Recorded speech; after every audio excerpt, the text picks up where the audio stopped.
Well, the oatmeal cookie ale is ready, so I wanted to shoot a quick video and do an update on what this beer turned out like. I'm going to start off by saying that this may be a little bit biased because I'm not really a big fan of brown ales. And if you haven't seen the video, I used a recipe out of Radical Brewing. Now, in the recipe, this is on page 93, it says to leave the beer for about 8 to 12 weeks. It's only been about 5 weeks, so I'm drinking the beer a little bit young, according to the instructions in here. So I'm gonna go ahead and take a little sip and let you know what I think of the beer. Okay, so the beer itself, I think the sugar that I added did a really nice job at drying up the beer and making it drinkable. Considering we added oatmeal.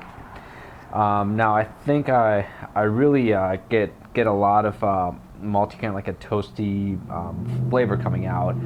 Now, as far as the oatmeal cookie, which, by the way, when I was trying to figure out what recipe or what beer I was going to brew, I don't know, something about the name oatmeal cookie just intrigued me. That I wanted to see, like, can you actually taste like oatmeal cookie flavor in a beer? I think it's very, very subtle. I may even be forcing the flavor to be there, because I detect it, but it's just very, very subtle. So I don't know if it's what I don't know. I guess I was expecting that to be a little bit more pronounced. Not so much pronounced, but have it show a little bit more. You can say, okay, yeah, that does taste like oatmeal cookie. So I think it's very, very subtle, almost too subtle. Words, it's kind of hard. Like, yeah, it tastes a little bit, maybe not so much, kind of thing. So I want to give you a couple tips with that. One is, he says in here that if you add a tiny dash of vanilla and a teaspoon of cinnamon, it will extend the cookie illusion. So I didn't do that. Maybe that's the key to actually bringing out the cookie flavor in the beer. Now, the other thing I noticed is that the instructions in here says to do 1 pound of oats toasted at 300 degrees until they start to smell like cookies. It doesn't really say how much time that is. And I want to say that it was about somewhere about 20 or 25 minutes. And that's when I noticed that the oatmeal started to smell like oatmeal cookies. Now, right after then, it's kind of like a time before the oatmeal starts to turn kind of brownish, starts to become like toasted and starts to like burn. You don't want to get to that part. You want to do just before that. That's when I detected a lot of the oatmeal cookie. That's when my kitchen starts smelling like oatmeal cookies. So that may be the other part that may help the cookie illusion, the cookie flavor to come out on the beer. Other than that, I mean, the beer really tastes good. Like I said, I'm not a big fan of brown ales, but I will drink this beer. I like it. I would definitely share it with my friends and be proud of the beer that I brewed. So I think the beer is good, and I recommend it, especially if you like brown ales and you want a little bit of cookie ale, oatmeal cookie in your beer. I think it's a good beer to go for. Okay, now this was the first beer that I have kegged here with this Kegerator, and I want to share with you how I went about building the Kegerator, but not so much just how I put it together. I want to kind of touch on where I run into trouble areas. So in case you ever decide to build a Kegerator, build a collar for a chest freezer or something like that, maybe I can save you from some of the same troubles I came across and all of that. So enjoy the video. We'll see you next time. So I went ahead and got pine wood. These are 2x6s, and I cut them roughly to about the same size as I needed them. And then I got red oak. This is just wood that's going to go on the outside, and I'm going to put everything together using these gusset angle brackets. I'm going to use these self-drilling screws to put the pine wood together, and then I'm going to use these bolts with washers and nuts to put the pine wood and the red oak together, and you'll see how I'm going to assemble all of this here in a little bit. Then I went ahead and got some foam tape. This is just basically weather strip to keep a good seal between the collar and the fridge. And to paint everything, I got some pre-stained wood conditioner, and I went with Minwax black gloss. Got a couple brushes. So you're going to start out by putting a nail on the hinges, and this is going to prevent the hinges from hitting you, because they're kind of under tension, so they will want to pop up. After that, I went ahead and cut the pine wood to the exact size that my chest freezer is. I didn't trust the guys at Home Depot to do the cuts for me. Now, one of the things I did with my pine wood is I took a router and I made a little groove to allow for that plastic that's sticking out there on my freezer. After that, I started to screw in the pine wood using the gusset angle brackets, and then I moved on to making the cuts for my red oak. Again, I didn't get those cut to the same size, to the exact size. I cut them myself, and I did a 45 angle cut on these. I then went ahead and clamped everything together, and about 5 inches from the edge, I drilled a couple of holes where I was going to insert the bolts, and that's how I was holding the red oak and the pine wood.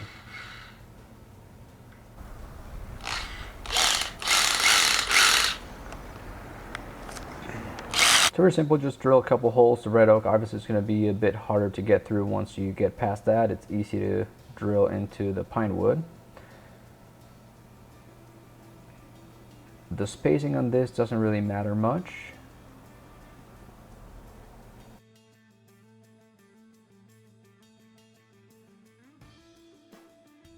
You're going to do that. 2 holes on each side is what I used. And then after that, I took this kind of drill bit, and I just kind of carved out a little niche at the very entrance. And what that allowed is for my screws, since they're flat heads, it allows them to sit flush, so they're not out protruding, or basically extending out of the wood. So by carving out a little niche, once you do that with every hole and you insert the bolts in there, they go in, and when you actually screw it in, it's actually flat and it's flush with the wood. So that's just something that I did. You don't have to, but that's just something that I chose to do. So go ahead and do that for all the sides. And once you're done putting together the red oak and the pine wood, you're gonna start to see where the holes for your faucets are going to be. Now for the faucets, I had to buy a special Forstner drill that's 15 by 16 inch of an inch. Some say that an inch will work, but 15/16, that's basically the perfect size for your shanks. This will take some work. You want to put some body weight into it. You might want to have someone help you out with that. Once you drill all of those, something I did was I got these laminate, red oak laminate to put on top, and that was going to allow the cover of my freezer to sit flush on the collar and make a good seal. Now, I didn't do red oak on the back, so the one on the back is going to kind of stick out a little bit, but the way I put these together is I just basically use this glue, kind of like wood cement, and the way you add that is you smear it all over the wood. You want to also smear it on the laminate and allow it to dry for about 20 to 25 minutes. It's very important that you actually let it dry out a bit before you actually go and press it down. But once it dries out, then you want to actually put pressure and press it down real good. Now, before you do that though, you want to make sure that it sits flush with the pine wood, with the inside of the pine wood. I did the inside of the pine wood. And once you do that, then you can go ahead and press it down, and it'll basically be on there pretty good.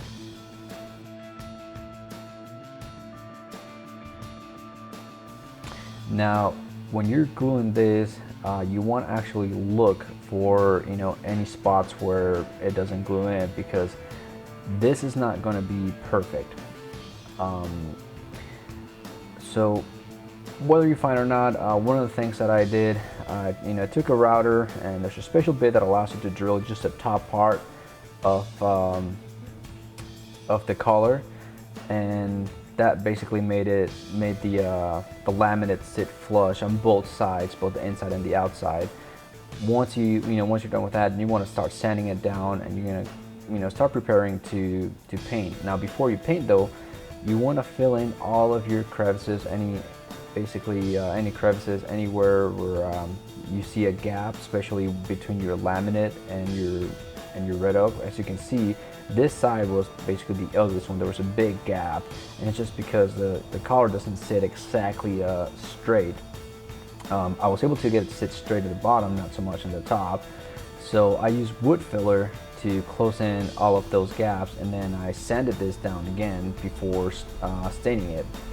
Now, to stain it, like I said, I used a wood conditioner, and you don't really need wood conditioner, but I went ahead and used it. You know, when you do use wood conditioner though, make sure that you get rid of any, you know, sometimes you'll see little bubbles form up. Make sure you get rid of all of those. You can sand it down, or you can just take a piece of cardboard and sand it down with the cardboard. Once you're done with that, then you go ahead and stain it, and I can tell you this is probably one of the most fulfilling parts, because you feel like you're almost done with this.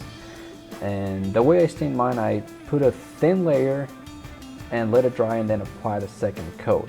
That way it doesn't run, you know, that way that stain doesn't run or anything, and it gives you just a better look. It takes a little bit longer, but that's you know, just a good tip, I guess. After that, you want to start, you know, once it dries out completely, make sure you give it like a good 24 hours. You know, start putting your weather strip, and then start assembling everything.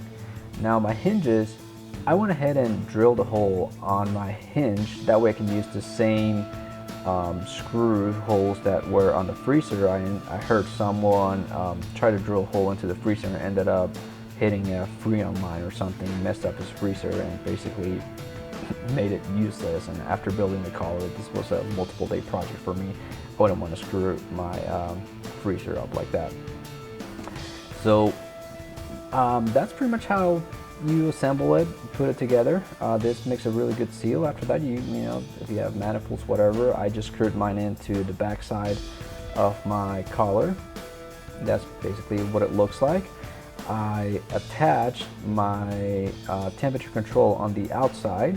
I drilled a hole on the back that, you know, that's where I inserted my probe. Just kind of sticks out like that. And that is pretty much it.